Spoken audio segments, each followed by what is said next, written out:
Un tiešām paldies, ka atnācāt šajā superkarstajā dienā šeit pie mums uz LK sporta parku. Darījām, ko varējām šodien, bet sezona vēl pat nav pusē. Nu ko, kurš pirmais? Marks? Marka, pāris vārdu par spēli, kā tu to redzēji? Nu, mēs zinājām, ka būs grūta spēle, karsts laiks, zinājām, kā met spēlē. Bijām izanalizējuši un, principā, tā arī tas viss notika. Un, tas pirmais stulbais gols, kaut kāds rikušets, un tur arī bišķi kaut kur paši morāli, mentāli varbūt salūzām, sapratām, ka būs grūti. Un 0-2, bet otrajā puslaikā izgājām, iesitām, parādījām raksturu, un es domāju, ka mēs nebijām tālu arī, lai izlīdzinātu, un, ja iesist, tad jau nevar zināt, kā tas viss izvērstos. Latvijā bieži negadās spēlēt futbolu šādos te tik siltos laikapstākļos. Tavuprāt, kā tas ietekmēja tavu sniegumu? Nu, zin kā, mums jau tie treniņi arī ir vakaros, bet tāpatās ir karsts un augstā intensitātē. Tā kā, jā, kaut kur varbūt bišķi grūtāks, bet tās ūdens pauzes mēs to spēli sadalījām 4 daļās, tā kā nekas tāds pārdabisks nav. Latvijas kausa izcīņā mums atkal ielozēja Rīga FC. Tevs komentārs par šo burvīgo izlozi. Neko, atkal būs vēl viena futbola svētki šeit LNK sporta parkā. Iepriekšā viņš nespēlēja pret Rīgas. Jā, varēšu pret viņiem uzspēlēt, un es domāju, ka tur jau tāpatās būs labs kapiņš un tomēr virslīgas komanda, un mēģināsim parādīt labāko savu sniegumu. Paldies, man liekas, tev gribas ledus vannā kaut kādā. Ej uz augstu dušu. Atvēsies, paldies, Marka. Māri, vārds tev. Pirmām kārtām paldies visiem, kas šodien ir šeit. Aplausi jums. Jā, lieliski futbola atmosfēra, kā es jau gaidīju no abu komandu līdzjutēju puses. Tā kā bija patīkama atmosfēra un mazajiem liela motivācija kādu dienu tādā vidē arī pašiem nonākt un spēlēt. Tā kā super par to. Par spēli, nu, zinājām, ka mēs no pirmās minūtes skrieties ar viņiem nevaram, tāpēc spēlēm no aizsardzības nosēžoties zemāk. Kas sanāca līdz tam muļķīgiem, kā Marks teica, rikošeta golam, jo bija plāns tāds, ka pēc iespējas ilgāk mierīgi sēžam, turam to rezultātu, un tad spēlē ejot ceļam to intensitātu uz augšu, izanalizējuši, zinājām pilnībā visu, ko viņi dara, zinājām viņu stiprās puses, tāpēc tā gatavojāmies, bišķiņ nesanāca, pāris spēlētājiem tā savstarpējā komunikācija laukumā, tur nododot spēlētājs, tāpēc tas pirmais gols tur tāds arī no tā rikošeta izveidojās, bet puslaikā pārkārtojāmies un sapratām, nav jau vairs vērts neko tas sargāt, ir jāiet, ir jācīnās. Sākām iet augstāk, jo ja mēs no spēles sākuma būtu skrējuši uzreiz virsū, mēs būtu apēduši visticamāk vairāk tos goliņus. Ja? Tāpēc sākumā sēdējām zemāk un otrajā sākām vairāk iet augšā.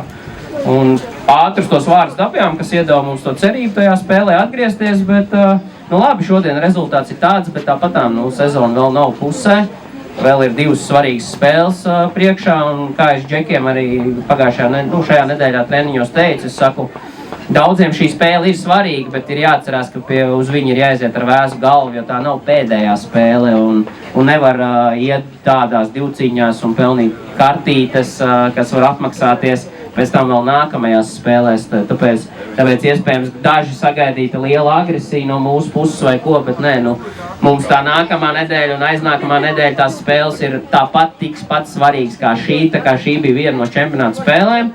Žēl, ka noslēdzās tas mūsu 17 nezaudēto spēļu nogrieznis, bet tas ir arī tāds labs sasniegums.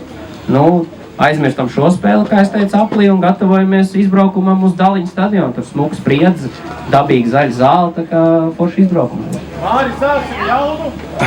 Sāksim jaudu. Māri, šodien pamatsastāvā Baturīnskis. Viņš nevienmēr ne tuvu jau pamatsastāvā spēlētājs. Ar kādu aprēķinu tu liki Sašu laukumā? Pret meti tieši. Nav mums tāda definīcija, tu esi pamatsastāvā spēlētājs vai tu neesi. Ja? Tas ir visiem visu laiku no pirmās dienas teicis. Tu nāc, tu darbojies, tu strādā treniņos, jā, tu visi nevar iziet laukumā, ir 11 vietas sākuma sastāvā, bet Baturam šis te nogrieznis tāds veiksmīgs bijis. Kā es teicu, katram tā iespēja pienāk, un tad ir jautājums, vai to iespēju izmanto, vai tu viņu palaidi garām, jā. Tā kā Batura caur kausu spēlēm labi ienāca, tāpat arī Ventspilī nospēlēja un pret Albertu nospēlēja 90 minūtes, un viņš tīri ar savu darbu, ar savu attieksmi. bez apvainošanās kaut kāds, vienkārši bija gatavs un nopelnīja un godam to arī demonstrē laukumā. Tu minēji iespēju izmantošanu, vai Pēters Palamēks savu iespēju izmantoja? Mēs vēsturiski par Pēteri, ja viņu palaiž tribiņu pusē, tad viņam pulss uzreiz jau ir augšā un viņš sastresojies, jā. Šodien izgāja un noķēra, jā. Tā kā Pēters Malats pieslēdzās, to enerģiju iedeva savā malā, skatīsimies, grūti man pateikt, jo es domāju, ka metai nebija skaidrs, ko mēs šodien vispār darīsim un kas mums vispār spēlēs laukumā. Jā, jo mēs no katras spēles ejam no spēles uz spēli, analizējam un savā ziņā kaut ko mēģinam sagatavot pārsteigumu tipa pretinieku komandai, tāpēc es nevaru uzreiz tagad publiski pateikt, ka jā, Pēters iesāks nākamo spēli un tad es pēc tam apsēdīšos un sapratīšu, ka nē, varbūt tomēr citam ir jāiesāk. Jā, tā kā, visiem džekiem paldies, arī tiem, kas nebija pat pieteikumā, jo viss sākās no darba treniņos, un ja tu esi nolaidis rokas un nestrādā treniņos, tad tu nepalīdzi sev, nepalīdzi komandai, tā kā mēs visi kopā kā kolektīvs nākam, strādājam un veltam visu savu brīvo laiku pēc darbiem, pēc skolām, kā nu kuram. Visi nāk, visi trenējās, un tā mēs arī mēģinām. Nekas jau nav beidzies šodien. Nesanāca šodien, cerams, sanāks nākamnedēļ. Viens maziņš jautājums. Mārta nav karsti? Mārta nav karsti? Nē. Cik es 2 reizes Āfrikā biju, tur karstās. Tā kā normāli. Kā tu panāc to, lai mūsu džeki nepārdeg, jo tomēr lielai daļai mūsu komandas arī bijusi saikta ar Metu, viņiem daudziem vismaz pagājušajā likās, ka viņiem šī spēle ļoti principiāla. Kā tu viņus dabūji atkal uz zemes bija šī Jā, pēc Ventspils garajā atpakaļceļā es tā dzirdēju, ka tur visi bija gatavi šai te cīņai, tā kā gladiātori iziet uz pēdējo. Un tad pēc svētkiem, kad mēs satikāmies, es uzreiz katru treniņu, pirms treniņa un visu laiku runāju. Es saku, nekas ar šo spēli nesākās, nebeidzās. Tā ir kārtējā čempionāta spēle, kurai jāpieiet ir gudri, ar vēsu galvu, bez liekām emocijām. Un tas izdevās. Varbūt mēs pat bišķiņi iesākām pa miegaini, jā? Bet ja mēs tā skatāmies kopsumā, tad mūsu problemātiskie kartīšu vācēji šodien laikam nemaz neko nedabūja tādu. Ja tā, gabs tur izkupienā beigās, jā. Tā kā nākamā spēle un aiznākamā un 2. aprīļa, katra spēle ir svarīga, viņām visām ir vienāds svarīgums turnīra tabulā. Par nevienu spēli uzvarot šodien vairāk par 3 punktiem tāpat neiedot, jā. Tā kā Nogurums, zin kā savācās. Aviošovs sākās. Jā. Tā kā nepārdzīvojam, izbaudām šo dienu un tiekamies nākamnedēļ Dāliņu stadionā. Jā, bet Dāliņu stadions nesen renovēts, forša vieta, kur izbaudīt futbolu. Atbrauciet svētdienā un būs super atmosfēra. Jā, Kārli. Vai Rīga ir izteikusi jau piedāvājums, vai vēl telefons plus? Nē, zvanīju un pārunas notiek. Viņi ļoti negrib spēlēt šeit uz Makslīgā.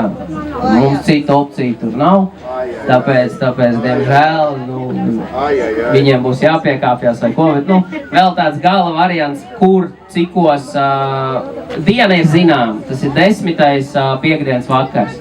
Tā kā citos laikos tur nevar, jā, bet viņi zvanīja, viņiem tieši starp Champions Leagues spēlēm mēs iekrītam pa vidu ar savu mākslīgo laukumu, tā kā mēs tur vēl tirgojamies.